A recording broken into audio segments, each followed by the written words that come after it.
జై శ్రీరామ్. అందరికీ నమస్కారం. భగవద్గీత 2వ అధ్యాయము సంఖ్యాయోగము 44వ అనువాదము. భోగము ఐశ్వర్యములకు ఆకర్షింపబడిన మనసు కామం చేత వారి బుద్ధి అపహరింపబడి అంతఃకరణంలో నిశ్చయమైన బుద్ధి ఉండదు. భోగము ఐశ్వర్యములయందు అనురాగమున్న వారికి, వాటితో తదాత్మ చెందిన వారికి వివిధ కర్మ కలాపాలతో కూడిన వాక్కు చేత కప్పబడిన వివేక బుద్ధి, సంఖ్యాబుద్ధి కానీ యోగ బుద్ధి కానీ సమాధి యందు అంటే అంతఃకరణ యందు నిలువదు.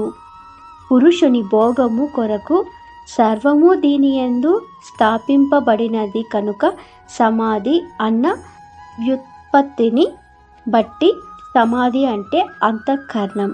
ఆ అంతఃకరణము యందు బుద్ధి స్థాపితం కాదు అని భావం. జై శ్రీరామ్.